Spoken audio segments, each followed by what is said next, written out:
What if everything you've been taught about order was a lie you told yourself to feel safe? We spend our lives arranging things, schedules, relationships, thoughts. We call it having it together. But what if chaos isn't the enemy?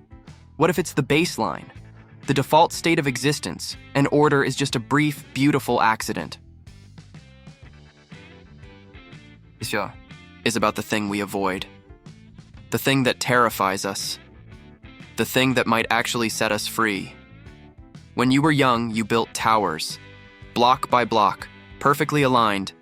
And when they fell, and they always fell, you cried. Not because the blocks mattered, but because the falling felt like failure.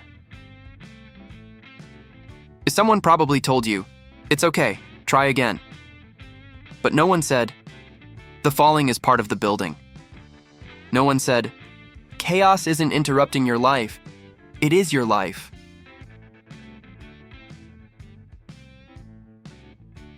And so you learned to fear the collapse, to see it as wrong, as something to prevent. When really it was just gravity doing what gravity does. If you've ever rebuilt something just to watch it fall again, you're not alone. Drop a below, fast forward 20 years, you have a calendar, a routine, a plan for tomorrow, next week, next year. You believe, truly believe, that if you organize enough, if you control enough, chaos will leave you alone.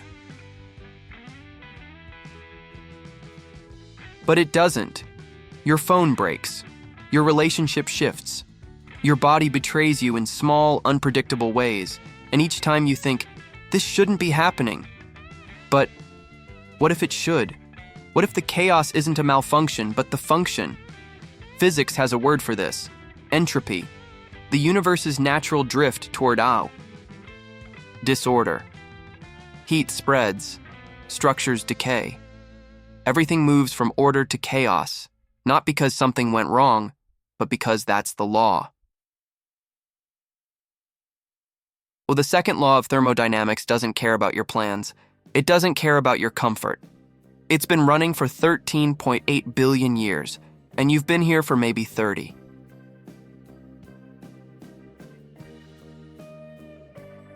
You are not exempt. Your cells are constantly breaking down. Your memories are rewriting themselves. Even your stable identity is just a story your brain updates every second. Order is expensive. It requires energy, effort, constant maintenance. Chaos is free. It's the universe returning to its default state, and you are made of the same stuff. So why do we fight it so hard? Because chaos feels like death, and in a way it is. The death of who you thought you'd be. The death of the plan. The death of the illusion that you're in control. We resist chaos because we think survival depends on order. But look closer. The species that survive aren't the most organized. They're the most adaptable. The ones that can handle the unexpected. The ones that don't break when the plan falls apart. Rigidity is fragile. Chaos is resilient. Walk into a forest, not a park, a real forest. No paths, no signs. You'll see chaos. Fallen trees, rotting leaves, vines tangled around branches. And yet, it's alive, thriving even, because chaos isn't sterile, it's fertile. The decay becomes soil. The broken branch becomes shelter. The mess becomes the foundation for something new. Nature doesn't apologize for its disorder. It doesn't clean itself up for visitors. It simply is. And in that mess, everything grows. When was the last time you let something fall apart and something better grew from it? Tell me below. But here's the hard part. It's not the world's chaos that scares you most. It's yours. The thoughts that don't line up. The feelings that make no sense. The part of you that wants two opposite things at once. You've been told to get it together, to figure yourself out. But what if you're not meant to be figured out? What if the messiness inside you, the contradictions, the confusion, the constant change, isn't a problem to solve, What if it's just human? We've built cages out of should. I should feel this way. I should want this. I should be further along by now. And when life doesn't fit the blueprint, we blame ourselves. We call it laziness, weakness, a lack of discipline. But maybe it's none of those things. Maybe you're just trying to force order onto something that was never meant to be controlled. Perfectionism isn't precision, it's fear. Fear that if things aren't right, you aren't safe. But you were never supposed to be safe, you were supposed to be alive. So what happens when you stop fighting? Not giving up, not quitting, just stopping the war with yourself.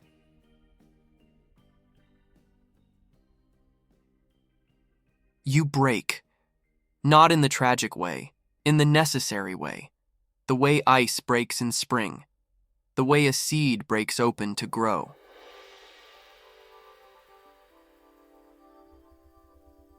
You realize, I can't hold this together anymore.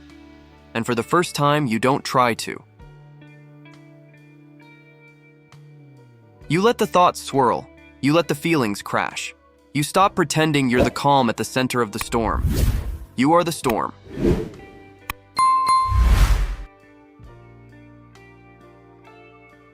Here's what no one tells you. The storm was never the problem. The problem was thinking you were supposed to be anything but the storm. You weren't meant to control chaos. You were meant to be it. And maybe that's not a flaw in your design. Maybe that's the entire design. Have you ever stopped fighting yourself and found something real underneath? Share it. And something strange happens. When you stop resisting chaos, it stops consuming you. Not because it went away, but because you're no longer at war with it.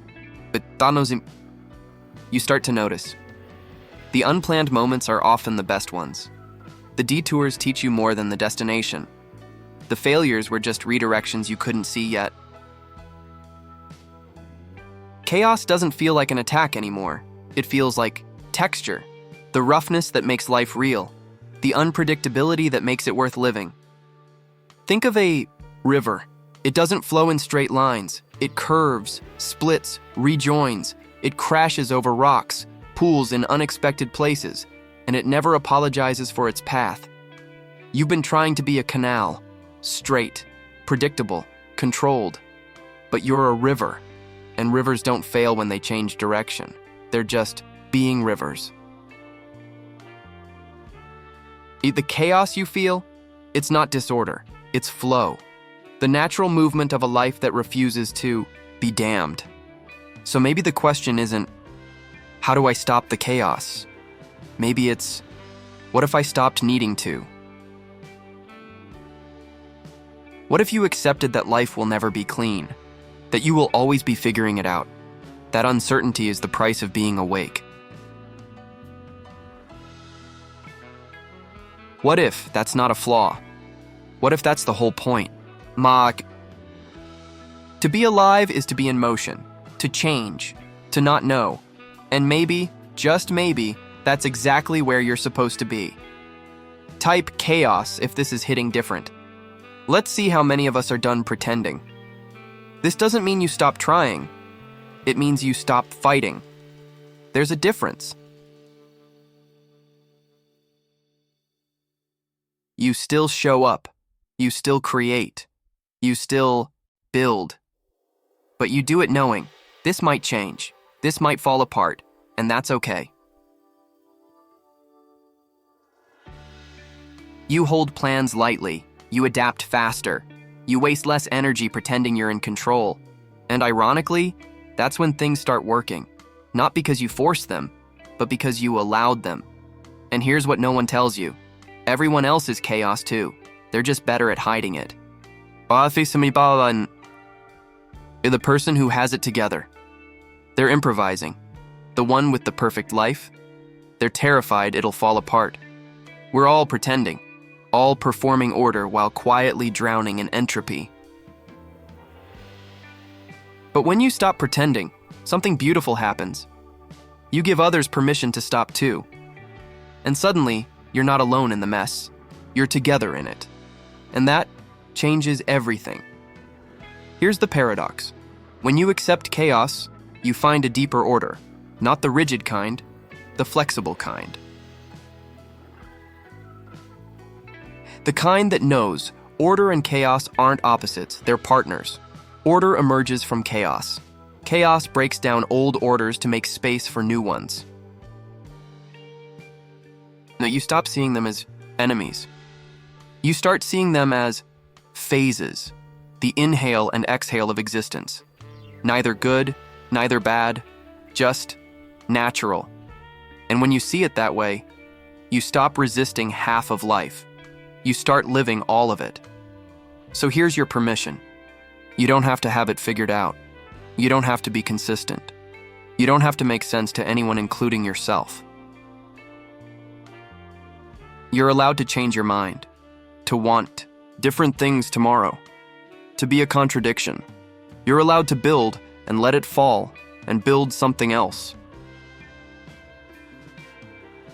You're allowed to be messy, complex, unfinished, because chaos isn't a failure of order, it's the truth beneath it, and the truth is where you've been trying to get all along. Late at night when it's quiet, you already know this. You know you're not in control. You know life doesn't follow the plan. You know chaos is always one breath away. But maybe that's not the scary part anymore. Maybe the scary part was pretending otherwise. Because when you stop pretending, when you stop performing stability you don't feel, you finally get to rest. Not because everything's okay, but because you stopped needing it to be.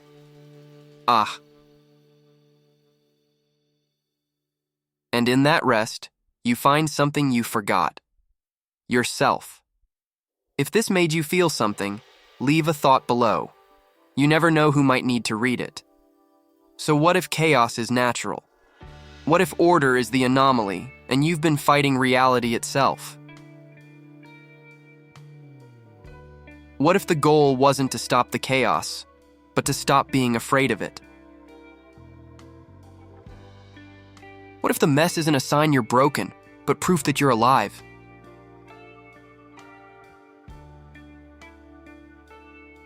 When the universe has been in chaos for 13 billion years, stars explode, galaxies collide, black holes devour everything in their path, and somehow life emerges, not despite the chaos, because of it. The complexity arises from disorder, consciousness from randomness, you from stardust and entropy. So, if chaos is the language of the universe, what does that make you?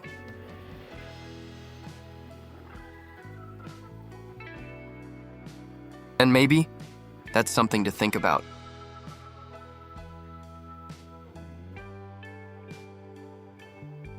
What if it's different?